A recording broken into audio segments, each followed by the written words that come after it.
Hi everybody, it's Oksana. Today I'm going to show you how to make these brownies following the Food Babe almond brownie recipe, which I will link below. I have altered them a little bit to my liking, so I just kind of wanted to share it with you, and I noticed that if I do it just right, then they come out really nice and chewy and gooey, but if I don't use the maple syrup, for example, they are a little bit more dry and crumbly, which, I mean, everybody likes different texture in their brownies, but just wanted to say that, and that's it. So if you want to see how I make them, then keep watching. So the first thing you want to do is you need 2 of these chocolate bars. This is a 3.5 ounce dark chocolate bar from Trader Joe's. And you actually don't need 2 whole ones, but you need 1.5, so you have to buy 2 of them. So I have 1.5 of these crushed up into little pieces. We're going to melt it. So I'm going to put it in my toaster oven on warm and just keep checking and, stirring and make sure it melts. And then you also want to preheat your oven to 350. Next, you're going to take some almond butter. You need 2 cups or 16 ounces. Usually it just ends up being a whole jar, and I'm going to put it in this bowl right here. Next, I'm going to sprinkle a little salt, just like a little shake. I don't measure it out. And then you can do a teaspoon or 2 of vanilla.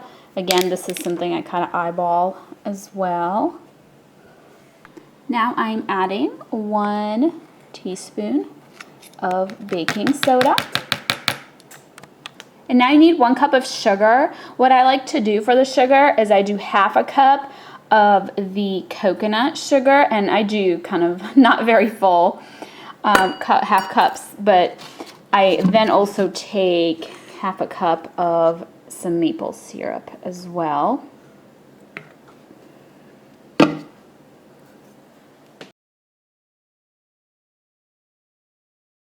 I also added 2 eggs. You can substitute them for flaxseed eggs. You want to mix everything up. Wow. I went ahead and added the melted chocolate. I was melting it at a pretty low temperature, so it's not like super boiling hot, but if yours is, let it cool down a little bit before you pour it in here so it doesn't cook the eggs, and you can stir it up. If you like walnuts or some kind of nuts in your brownies, you can go ahead and stir some of those in. I went ahead and rubbed this 3-quart glass dish with some coconut oil, and now I'm going to transfer the brownie batter to it. And now I'm going to put this in my oven for about 25 minutes. And my oven has been preheated to 350 degrees. So here is the end result when they're baked. Here's, they look like on the inside. They're still a little hot. But that is it. Thank you so much for watching. Bye.